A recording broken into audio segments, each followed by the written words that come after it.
बन 1265 यानी 1265 भी लिखा हुआ मिलता है और 1266 भी लिखा मिलता है, तो उससे कभी कंफ्यूज ना हो, वो ऑप्शन में एक ही तरह से आएगा, ठीक है। और 1287 एडी तक, यहाँ तक उसका शासन रहा, यहाँ तक उसका शासन रहा। तो देखो दरअसल में बजबन भी आपका जो कहा जाता है कि भाई वो भी एक बहुत सारे इतिहासकारों ने कहा है कि इलबरी तुर्क था, उसको गजनी के बाजारों में बेचा गया और वहां से इल्तुतमिश ने उसको खरीदा। इसकी पॉलिसीज के बारे में कैसे एक्ट करता था उन सबके बारे में बात करने से पहले इसका जनरल इंट्रोडक्शन लिख लेंगे। क्या है लिखेंगे, इसका इसका वास्तविक नाम नसरुद्दीन महमूद के समय पर जब एक बार मंगोल अटैक हुआ तो उस मंगोल अटैक पर बलबन की इसने वीरता को देखा कि ब्रेवरी देखी उसकी, और इसको टाइटल दिया उलूग खान। ओके, कौन सा टाइटल है?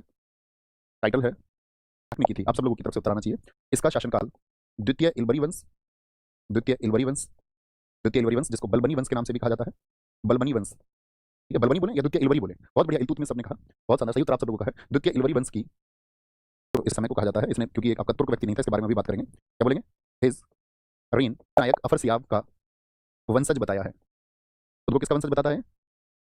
बताया, इसने खुद को ईरानी नायक अफरसियाब का वंशज बताया था। क्या बोलेंगे? ही क्लेम्ड, तुलना किया कि भैया हम तो तुर्क वर्क नहीं है, हम तो एक वंशज है आपका, क्या किसके वंशज हैं? अफरसियाब के वंशज हैं। तो ये खुद को कहता है बलबन अपने शासनकाल के दौरान। ये क्वेश्चन बहुत पूछा जाता है और इसी के शासनकाल को बोलते हैं द्वितीय इलबरी वंश, ये ध्यान में रखना है हमेशा, या बलबन के खुद के नाम पर ये तो याद ही रहेगा, उसको बलबनी वंश कहा जाता है। तो इसका तो जनरल आपका क्या बोलेंगे इंट्रोडक्शन है। कल की क्लास में भी साथी मैंने आपको बताया था कि बलबन की जो शक्तियां हैं, बलबन की जो भर्ती हुई थी वो कैसे हुई थी? एक दास के रूप में। कहते गजनी बाजारों में आपका जब इल्तुतमिश गया तो इल्तुतमिश ने देखा था तो बड़ा तगड़ा, बहुत क्रूर भी था, इसको कोई खरीदता ही नहीं था और बड़े सस्ते में बेच रहा था, तो इसको कहते हैं इल्तुतमिश ने बेईमानी मन से ले लिया। बेईमानी मन से मतलब है कि ठीक है ले लेते हैं क्योंकि सस्ता आदमी है। तो उसने पूछा उसके साथियों ने भी कि भाई आप इसे क्यों खरीद रहे हो, तो किसी काम का नहीं है, कल को सेना में भी नहीं लड़ पाएगा, ठीक है, और ये तो बहुत तगड़ा योद्धा भी नहीं बन सकता। आदमी आइडिया लगा लेता है ना बॉडी को देख के कि इस आदमी की कितनी संभावनाएं हैं। तो उसने कहा ठीक है कोई नहीं, घोड़ों को साफ ही कर देगा, नीचे खड़े खड़े घोड़े नीचे से साफ होते हैं तो उनको साफ कर देगा, ये उनके पैर वैर अच्छे से साफ कर देगा। जो जिन आपका भाई सैनिकों को झुकना पड़ता है तो उस काम को ये कर देगा, क्योंकि हर काम में अगर कुछ ना कुछ पॉजिटिविटी होती है, किसी व्यक्ति में तुम पॉजिटिव कुछ भी ढूंढ सकते हो। तो कहते हैं इल्तुतमिश ने उसकी पॉजिटिविटी ढूंढी और उसको भर्ती किया। धीरे धीरे क्या हुआ कि वो आपका क्या बनता है आपका कि वो अंगरक्षक में शामिल हुआ। पहले तो देखा उसने भैया ये तो वॉर भी अच्छा कर लेता है, उसको ट्रेनिंग दी गई। तो उसके बाद में क्या हुआ कि आप लोग जानते हैं जब इल्तुतमिश की मौत हुई तो इल्तुतमिश की मौत के बाद में कौन बना था आपका? बहराम शाह। बहराम शाह के बाद में आपका रजिया सुल्तान को, रजिया सुल्तान आपका, रजिया सुल्तान के बाद में फिर कौन कौन रहे थे आपका? मसूद शाह रहा था, मसूद शाह के बाद नसरुद्दीन महमूद। इस तरह से मतलब मेजर राजा रहे। अगर हम क्रम देखेंगे तो फिर तो एक राजा और आ जाएगा। तो यहाँ पर आप देखोगे इन सबको गद्दी से हटाने में और नसरुद्दीन महमूद को गद्दी पर बिठाने में जो सबसे बड़ा रोल रहा है वो बलबन भी उनमें से एक शामिल रहा है, 40 तुर्क सरदारों में से। यानी 40 तुर्क सरदार जो थे, आप समझ रहे हैं, इसने अपने पद को इतना भी बढ़ा लिया कि जो 40 सबसे अमीर तुर्क सरदार इल्तुतमिश ने चुने अपने समय में उनमें से एक ही हो गया था। और बाकी के राजाओं के खिलाफ जो षड्यंत्र हुआ, चाहे रजिया के खिलाफ षड्यंत्र हुआ सुल्तानों का, तो उसमें भी सुल्तानों के साथ रहा, चाहे आपका फिर मसूद शाह को हटाने में षड्यंत्र रहा, उसमें भी शामिल रहा। फाइनली इसने जो विजन सोच रखा था उसमें कामयाब हुआ और नसरुद्दीन महमूद के समय इसने सत्ता का बहुत अच्छे से इस्तेमाल किया, या मैंने आपको बताया था नायब मुमलिकात ये रहा, या आप ये कह सकते हैं कि एक राजा पर इतना नियंत्रण इसका रहा कि वो राजा इसके बगैर कहे खाना और पानी तक भी ना पीता था, डिसीजन की तो बात छोड़ दीजिए, इतना बलबन का कंट्रोल रहा। तो उसकी जर्नी को बोलते हैं, उसकी जर्नी को बोलते हैं, इसके कुछ आपका पोस्ट दिए जाते हैं, अमीर शिकार बहराम। अब क्योंकि जब रजिया शिकार पर जाती थी तभी रजिया के साथ रहता था, ठीक है, उस समय से शिकार के गुण जो थे वो सीख गया और धीरे धीरे धीरे धीरे फिर क्या हो गया, इसका हायर पोस्ट पर ये पहुंचता चला गया और बहराम के टाइम पर अमीर शिकार बना। और इसके बाद में इसका अगला प्रमोशन हुआ अमीर आखूर। अमीर आखूर पद में आपको अक्सर बताता हूं, क्या एक शब्द लिखोगे इसके लिए? अमीर आखूर की जर्नी में पिछली क्लास में आपको बता चुका कि नसरुद्दीन महमूद के समय पर अमीर हाजिब होते हुए नायब मुमलिकात बन गया था, कल की कक्षा में हम आपको बता चुके थे। तो कभी भी मैं आपसे पूछूं नायब मुमलिकात किसके समय पर बना, सबसे इंपॉर्टेंट बात यह है नायब मुमलिकात पद को और क्या बोलते हैं साथी? आप इसको प्रधानमंत्री भी कह सकते हैं, नायब मुमलिकात। आप कहेंगे नायब मुमलिकात ये बना आपका नसरुद्दीन महमूद के समय, नसीरुद्दीन महमूद के समय। और कहते हैं नसरुद्दीन महमूद को इसमें फिर जो है आपका नायब ए मुमलिकात, ये उसको मरवाने में इसी का काम रहा क्योंकि बुजुर्ग हो चुका था लगभग। नायब ए मुमलिकात नसरुद्दीन महमूद से इसने अपनी बेटी की शादी करा दी थी, यानी कि जो दिल्ली का राजा था वो उसका दामाद था, हल्का फुल्का आदमी तो है नहीं बलबन। अब बलबन जब गद्दी पर आया नसरुद्दीन महमूद के बारे के बाद में, तो यहाँ पर बड़ी इंपॉर्टेंट बात रहेगी, उसको देखना और सुनना और थोड़ा महसूस करना, यहाँ से कुछ आप सीखोगे। तो नसरुद्दीन महमूद जैसे ही गद्दी पर आया तो उसने अपने लिए दो टाइटल जो है वो बोले। उसने कहा कि मैं नियामत खुदाई हूँ और जिले इलाही हूँ। इन दोनों का मतलब है, नियामत खुदाई का मतलब है ईश्वर का प्रतिनिधि, रिप्रेजेंटेटिव ऑफ गॉड, और दूसरा बोलता है जिले इलाही यानी शैडो ऑफ गॉड, ईश्वर की छाया हूं मैं। तो कहता है कि मेरे जो भी डिसीजंस मैं लूंगा वो मेरे स्वयं के डिसीजंस नहीं है, ऐसी ईश्वर की इच्छा है। क्या बोला उसको कि मेरे जो भी डिसीजंस है वो गॉड्स विल है, वो ईश्वर की इच्छा पर डिपेंड करते हैं। उसने मुझसे जो बोला मैं तो वो कर रहा हूं। अब तुम मुझको बोलो अगर मैं क्रूर व्यक्ति हूं तो इसमें मेरी इच्छा नहीं है। भाई आप सब लोग कहते हैं ना कि ईश्वर की इच्छा के बगैर तो पत्ता भी नहीं हिलता, तो अगर कोई व्यक्ति क्रूर है तो ऐसी ईश्वर की इच्छा रही होगी। तो वो इसको बोलता है कि मेरा यही सिद्धांत है और इसी को बोलते हैं autocracy principle of Balban, Balban का निरंकुशता का सिद्धांत। जितना क्रूर वो रहा उसने कहा कि ये मैं नहीं हूं, ये तो मतलब क्या है, ईश्वर की ऐसी मर्जी है। भाई जब हम आप स्वयं निर्णय करें, थोड़ा सा लिखना छोड़ें, आप एक बात सोचें, हमारे एक एक्ट को जब अपने खुद को हौसला देने के लिए कभी बात होती है, कभी हम फेलियर में होते हैं, कभी हम असफल होते हैं, तो हम कहते हैं ठीक है ईश्वर की कुछ और मर्जी रही होगी, ईश्वर की कुछ और इच्छा रही होगी। लेकिन जब किसी के खराब एक्ट होते हैं तो हम बोलते हैं व्यक्ति गलत है। तब हम मतलब अगर किसी और की बात होती है तो हम व्यक्ति को गलत ठहराते हैं और तब हम ये नहीं कहते कि वह भी ईश्वर की मर्जी रही होगी। होता ऐसा नहीं होता। तो उसने खुद का जो सिद्धांत थे उनको बोल दिया कि देवीय सिद्धांत है। याद रख लेना, यहाँ पर छोटी सी बात आएगी, वह छोटी चीज़ को समझना। यानी वो अपने जीवन भर निरंकुश रहा, इस बात के लिए उसने किसको कहा कि ईश्वर की मर्जी है, निरंकुश था, और इसको उसने बोल दिया कि ईश्वर की इच्छा है, गॉड्स विल है, ईश्वर की इच्छा, ईश्वर की इच्छा, इसको निरंकुशता का सिद्धांत कहा जाता है बलबन का। अब इसने क्या किया कि अपने बेटे के नाम, उसका बेटा रहता था वसाया में, कहां पर? वसाया में। तो अपने पुत्र के नाम एक प्रज्ञान जारी किया, मतलब एक विजडम जारी किया कि राजा कैसा होना चाहिए। तो जब राजा कैसा होना चाहिए इसमें न्याय को प्रमुख बताया इसने कहा कि राजा को न्याय प्रिय होना चाहिए, मतलब न्याय पसंद होना चाहिए, निरंकुश कितना भी हो, लेकिन जब बात न्याय की आए, यानी जब किसी को कोई कमजोर व्यक्ति है और उसको न्याय देने की बात है तो एक राजा को न्याय प्रिय होना चाहिए, ठीक है। अब गद्दी पर आ जाता है फाइनली। तो इसने देखा कि यार इसके नाम का तो खौफ वौफ ही नहीं है, छोटा सा आदमी, क्रूप सा आदमी, और अब इसने सोचा डर कैसे बनाया जाए, कैसे इनको भयभीत किया जाए। तो बलबन ने क्या किया कि कुछ रूल्स बनाए। बलबन ने रूल बनाए आपका कि जब भी मैं दरबार में एंट्री करूं तो सिजदा होना चाहिए, सिजदा, सारे लोग साष्टांग प्रणाम करने चाहिए, एकदम से लंबे लेट जाएं। ओए सरदारो तुम भी, जी मालिक, सारे के सारे पाबोस करेंगे, फिर आएंगे रैंक के थोड़ा सा कोहनियों के बल और फिर मेरे पैरों को चूमोगे, पाबोस। सिजदा और पाबोस जब उसने शुरू की तो सब लोगों को फिर तो झुकना पड़ा उसके सामने, और उसने सोचा यार ऐसे ऐसे तो मानेंगे नहीं, मानेंगे कैसे। तो जब अपने महल से चलता, मतलब बैठने के लिए राज दरबार में, तो उसने बहुत खतरनाक अंगरक्षकों को अपने साथ शामिल किया, कहते हैं जिनके कद ऊंचे थे, और जब वो लगभग आधे वस्त्रों में उसके साथ में हजारों अंगरक्षक बिस्मिल्लाह बिस्मिल्लाह कह करके जब तेज तेज चलते, तो लोगों के अंदर खुद ही खौफ का माहौल बन जाता। और तब आकर के बैठता, सबको पता बाबूजी किसी ने अगर विरोध कर दिया, थोड़ा सा 1000 आदमी है बॉडीगार्ड, भाले भाले पर बहुत दूर तक ले जाएंगे, तलवार तलवारों पर बहुत दूर तक ले जाएंगे। तो उसने खौफ बिठाना शुरू किया। उसने बोला ना मैं हंसूंगा ना मेरे सामने कोई हंसेगा। मतलब उसने अपनी शैली बदली एकदम से, बोला दरबार में जब मैं बैठा रहूं तो ना तो कोई हंसेगा, मतलब विनोद प्रिय नहीं रहा, वो ह्यूमरस नहीं रहा बिल्कुल भी, मुस्कुराता भी नहीं था। मतलब कितनी हंसने की बात हो तो तुम हंसने की बात कहो, ना तो तुम हंसोगे और ना मैं हंसूंगा, तो कैसी हंसी की बात रही फिर। बात तो हंसी की रहेगी लेकिन हंसना नहीं है। बहुत लोगों को दंड दिया उसने, फ्लैट रहो एकदम हंसी की बात पर भी। उसके का नाम भी महमूद ही था। तो जब उसका बेटा महमूद मारा गया और उसके दरबारियों ने आकर के उसको बताया कि सर आपका बेटा महमूद मारा गया, उसने रिएक्शन ही नहीं दिया, फ्लैट एकदम, नो रिएक्शन, कोई रिएक्शन नहीं। और इसके बाद में शांत रहा, कुछ भी ना रोना ना कुछ, ना गम ना खुशी। अपने कमरे में गया और इसके बाद में कहते हैं अपने बेटे की मौत के समाचार के बाद में बलबन रात को कमरे में फुट फुट करके रोता था, पूरी रात उसके कमरे से रोने की आवाज आती थी। सुबह को बलबन जब आता उसकी आंखें लाल और वही अंगरक्षक उसके साथ में बिस्मिल्लाह, उसी खौफ के और डर के माहौल में। तो एक तो उसने इस तरह से माहौल बनाया, ठीक है, क्योंकि पिछले जो शासक थे उनका उस तरह से डर का माहौल नहीं था, तो वो कह रहा है उसको निरंकुशता का सिद्धांत, और अपने बेटे को भी यही सिखा रहा है। वसाया में मैंने कहा प्रज्ञान जारी किया उसने, राजा ऐसा होना चाहिए, ऐसे नहीं तुम किसी से जाके किसी को भी बिठा देते हो किसी के साथ भी करने लग जाते हो। कहते हैं जो उसके निजी फैमिली मेंबर्स थे निजी कक्ष में उन सबके साथ हंसता था, उन सबके साथ में बहुत प्रेम करता था अपनी निजी फैमिली को, लेकिन उसने देखा दुनिया जो है ना इसके लिए तो कुछ और होना पड़ेगा, और वो सिद्धांत उसने अपना लिया। और इसके बाद उसने बहुत सारी चीजों को शुरू किया, उन सबके बारे में बात करते हैं, क्वेश्चन पूछे जाते हैं। उसका जनरल कैरेक्टर है, सम्मान किया था तुर्क चहलगानी ने अपने शासन को मजबूती देने के लिए भी इल्तुतमिश ने दिया था। अब जब तुर्क चहलगानी की बात आई तो ज्यादातर सरदार तो ऐसे थे कि बलबन अपने टाइम तक उनको खत्म कर चुका था, अपने रास्ते तक हटा चुका था। नसरुद्दीन महमूद के समय पर के हाथ में थे तो बहुत सारे उसने पनिशमेंट दिलाया, कुछ बचे हुए थे उनको भी इसने पनिशमेंट दिलाया। जैसे आपको मैं बताऊं, बदायूं में था मलिक बकबक, बहुत चर्चित नाम है, मलिक बकबक, कहीं किनारे पर लिख लेना। पूछा भी जाता है कि बलबन ने बदायूं के किस इख्तियार या किस सरदार को दंड दिया था, मलिक बकबक। अब ये थोड़ा सा मलिक बकबक ना भाई तुर्क सरदार रहा था, इल्तुतमिश के टाइम से था, तो अपने आप को बहुत पावरफुल समझता था। एक बार से गलती हो गई कोई, और गलती हो गई मतलब एक गलती से इसने एक व्यक्ति को जो है वहां पर आदेश दे दिया मरवाने के, और व्यक्ति मार दिया गया। उसकी विधवा जो थी उसने गुहार लगाई, उसने सैनिक भेजे यहाँ से, ठीक है, इसको बुलवाओ। और इसकी जो पत्नी थी जो सैनिक मारा गया था, मतलब जो विधवा स्त्री थी, उससे पूछा गया इसको क्या सजा दी जाए, और सजा वजह खुद ने तय कर रखी थी कि इसको 500 कोड़े लगाने हैं। कोड़े समझते हो कोड़े, पहले राजा कोड़े से दंड देते थे। किसी ने गेम खेला हो कोड़ा है जमाई का पीछे देखेगा तो मारूंगा, कपड़े का बना लेते थे हम, तो ऐसे घुमा के तौलिया को और ऐसे मोड़ के तगड़े मजबूत सा, ऐसे पहले मतलब कपड़े को बहुत मजबूत तरीके से सिल के तैयार किए जाते थे धागों से। और ऐसा एक कोड़ा होता था कि एक कोड़ा अगर ढंग से किसी को मार दिया जाए तो उसकी चमड़ी के साथ में उसका मांस भी बाहर आ जाए, स्किन फट जाए और मांस बाहर आ जाए। एक कोड़े में से 500 कोड़े मारे गए और छोड़ दिया गया इसको। कहते हैं इतना गंभीर घाव उसके शरीर पर रहे मलिक बकबक के कि वो मारा गया। तो बलबन के खिलाफ जो भी व्यक्ति थे उसने उनको क्या कर दिया, फिनिश कर दिया। जैसे अमीन खान है, अमीन खान।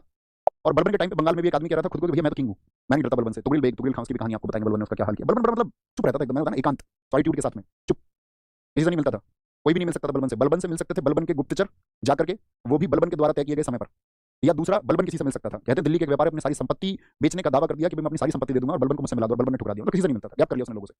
गैप जरूरी है ना लोगों से, गैप करना चाहिए लोगों से या नहीं, आप क्या कहेंगे, यस और नो? आप कहेंगे नहीं भैया, अगर व्यक्ति अच्छे हैं तो उनसे गैप क्यों करना।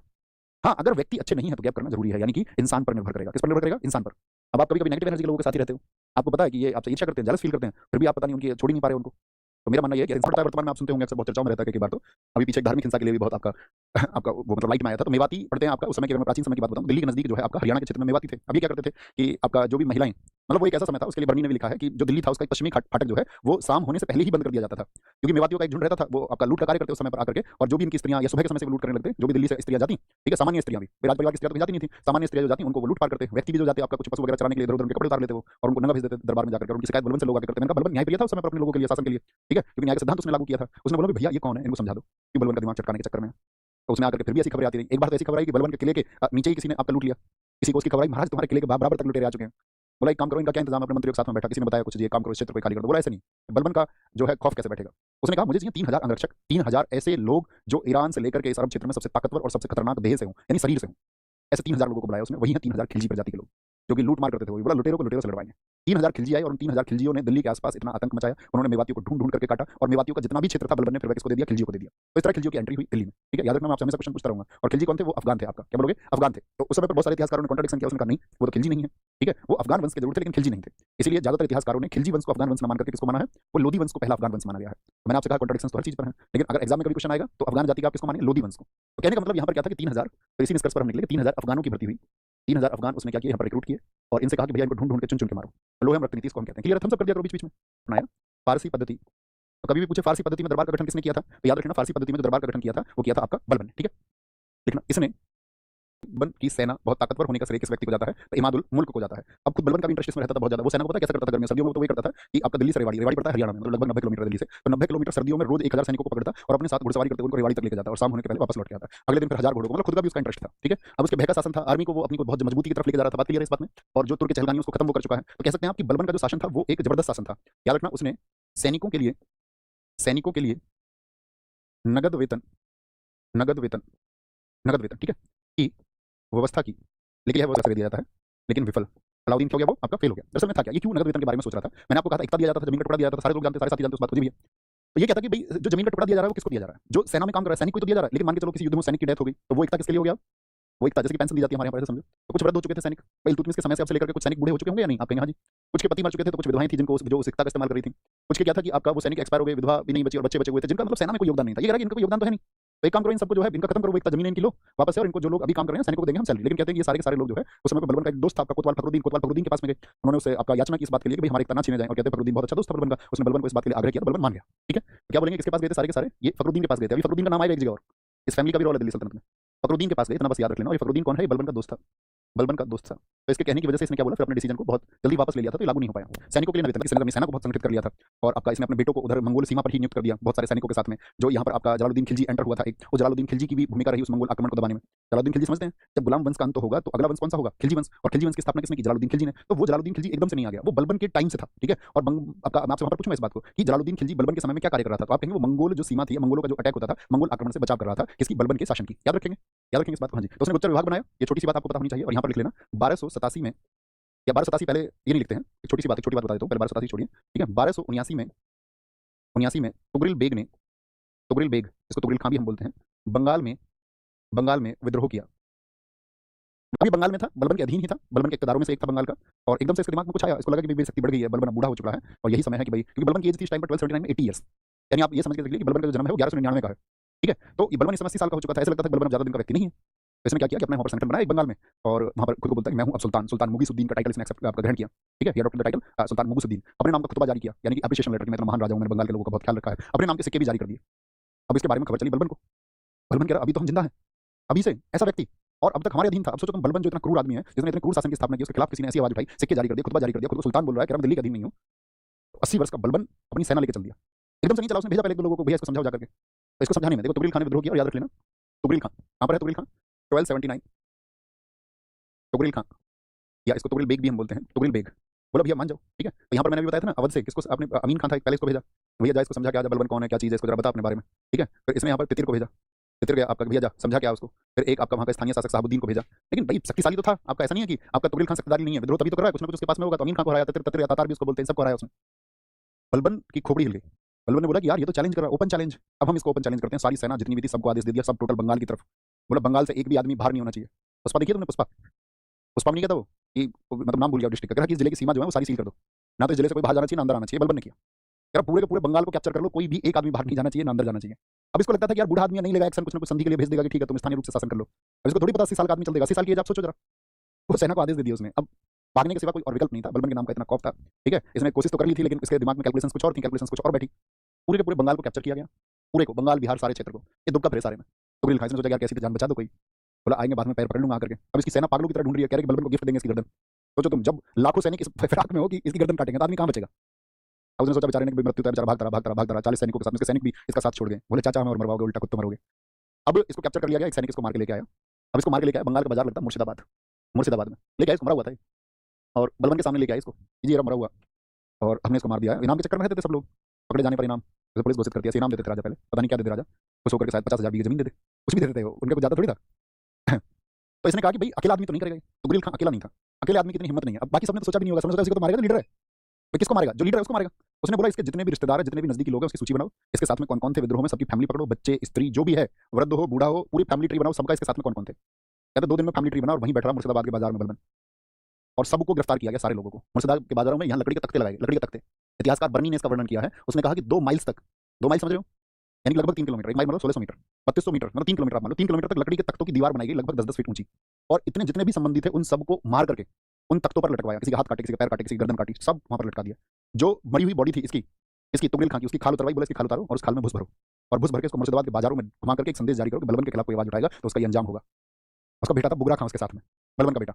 उसकी गर्दन पकड़ ली एकदम से बलबन ने, कह रहा ये देख नजारा, अब मैं यहाँ की जिम्मेदारी तुझको दे रहा हूँ, यहाँ की सारी जिम्मेदारी लोगों को दिखा के कह रहा है आज से बंगाल पे जिम्मेदारी तेरी है और तू इस बंगाल को संभालेगा, और लेकिन याद रखना कुछ भी गड़बड़ी की तो तेरा हस्र यही होगा। अब जो बुगरा खान है ना, वो आप ऐसे समझो आराम पसंद आदमी था बेचारा, मतलब जो इसका लड़का है, उसने मन ही मन में सोच ली कि दिल्ली के खिलाफ विद्रोह तो छोड़ो, दिल्ली का राजा भी नहीं बनूंगा।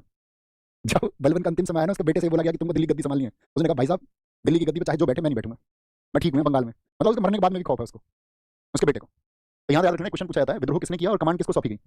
याद रख लेना, बंगाल का इक्तेदार इक्तेदार बुगरा खां को बनाया गया। बुगरा पूछा भी जाता है बलबन का कौन सा बेटा था जिसने गद्दी पर बैठने से इनकार कर दिया गया, बनाया गया बुगरा खां। याद रखना बलबन का बेटा है, बलबन का जो बड़ा पुत्र था वो तो मैंने आपको बताया मारा ही गया, महमूद। ठीक है, वो किस लिए मारा गया, वो इन्हीं अभियानों में मारा गया, जो मंगोल आक्रमण था उसमें उसको सुरक्षित करा था, उस समय पर मारा गया। ठीक है, बुगरा खां टाइप में याद रख लेना, इसका बड़ा बेटा था, बड़ा बेटा जिसका नाम है मोहम्मद, वो मारा गया, जिसको अत्यंत प्रेम करता था, मोहम्मद मारा गया। और इसकी जगह कमांडर आया था फिर मोहम्मद की जगह मंगोल सीमा की रक्षा के लिए जलालुद्दीन खिलजी। जलालुद्दीन खिलजी की तैनाती इस समय कहाँ पर है, जलालुद्दीन खिलजी, खिलजी बोले या खिलजी बोले एक ही बात है, जलालुद्दीन खिलजी। तो कहते हैं फिर इसके बाद में जब इसका बेटा मारा गया तो उसके कुछ टाइम के बाद में ही बलबन की भी डेथ हो गई 1287 में, बीमारी के चलते हुए बलबन की मृत्यु।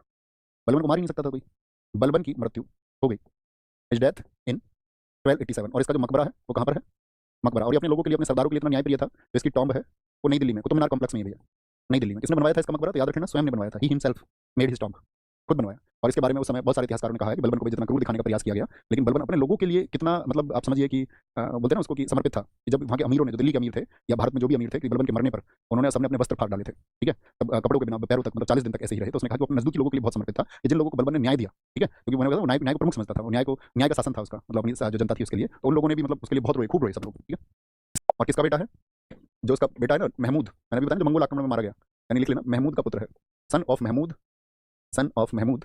फखरुद्दीन कोतवाल था, किसका दोस्त था, बलबन का, बलबन तो रहा नहीं।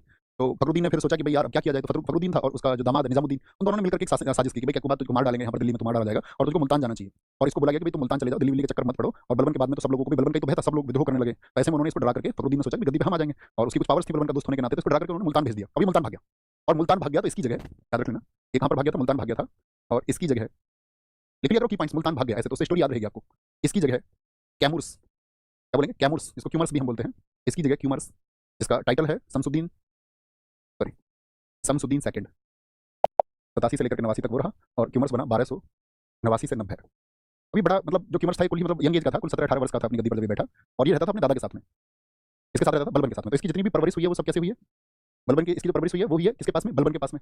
और बलबन के पास में रहा है, बेटा किसका है ये बेटा है बुगरा खां का, जिसके बाप ने एक्सेप्ट करने से मना कर दिया था दिल्ली के थ्रोन को, भाई हम एक्सेप्ट नहीं करेंगे, भैया हम राजा ही नहीं है, क्योंकि ये थोड़ा मैंने आपको बताया ना आराम पसंद व्यक्ति था, बोला ठीक है अपनी तो ऐसे ही कट जाएगी, अपनी तो जैसे तैसे चाहे ऐसे या वैसे कट जाएगी, आपका क्या होगा आप देखो। क्या बोलेंगे, ये क्यूमर से सोच रहा होगा इस बात को, क्यूमर से उन्होंने बैठा दिया गद्दी। अब चूंकि बलबन के पास में पला बड़ा है, तो ये बड़ा मतलब कहते हैं बड़ा नीट एंड क्लीन बच्चा था।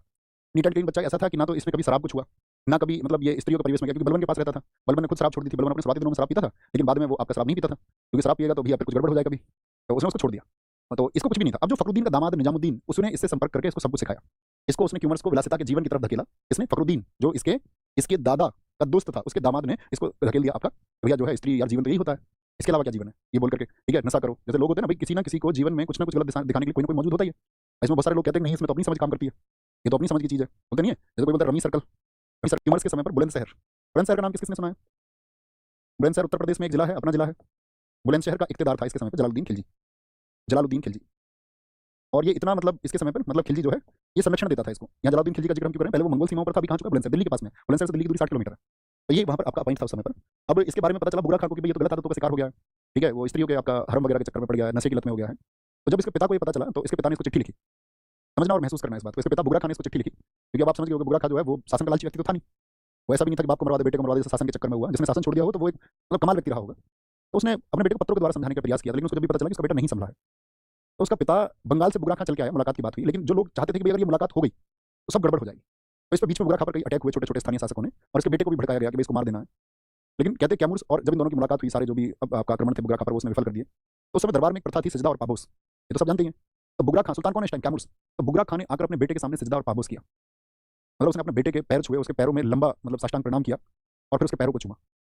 कहते कैमूर्स की आंखों से आंसू नहीं थमे। अब इसको रिलेट करके देखना आजकल की फैमिली में अपने माता पिता से, ऐसा नहीं नशे, मैं कह रहा हूं दुनिया में कोई भी ऐसा कार्य जो कलंकित कार्य हो, और उस जब कलंकित कार्य के बाद में आपके माता पिता या फिर आपके जो भी गार्जियन हैं जिन्होंने आपका पालन पोषण किया हो, या जो आपकी बेहतरी की उम्मीद रखते हैं, आपके भाई बहन चाचा ताऊ मामा नाना जो भी आपको प्रिय हो, या जिनके लिए आप प्रिय हो, जब आप किसी गलत मार्ग पर जाते हैं तो मतलब उनके आत्मसम्मान को तो ठेस पहुंचती है, सामाजिक रूप से उनका पतन हो जाता है। तो यहाँ पर पिघल गया कैमूर्स। और कैमूर्स को जो जिम्मेदारी दी गई फिर जलालुद्दीन खिलजी की, क्योंकि इन दोनों के अच्छे संपर्क थे जलालुद्दीन खिलजी, तो उसने कहा जलालुद्दीन खिलजी एक आपका ये जो है क्यूरेटर रहेगा, इसका संरक्षक रहेगा और ये दरबार में रहेगा। तो इसने बुगरा खान ने अपने बेटे को समझाया और उसकी समझ में भी आया। लेकिन जब रात को सोते वक्त कैमूर्स को किसने नहीं मारा, जलालुद्दीन खिलजी ने ही मारा, क्योंकि विद्रोह बहुत ज्यादा हो रहे थे और जलालुद्दीन खिलजी को ये पता था कि ज्यादा दिन शासन नहीं कर पाएगा, शासन के योग्य व्यक्ति नहीं है, तो क्यों ना मैं ही शासक बन जाऊं। तो इसकी जो हत्या करवाई कैमूर्स की, वो किसने करवाई, वो जलालुद्दीन खिलजी ने करवाई। और इस तरह से गुलाम वंश का अंत हुआ और अगले वंश की नींव डाली किसने, जलालुद्दीन खिलजी ने, जो कि खिलजी वंश का संस्थापक बना। इसके साथ भी यही होगा, इसका अंत, खिलजी वंश का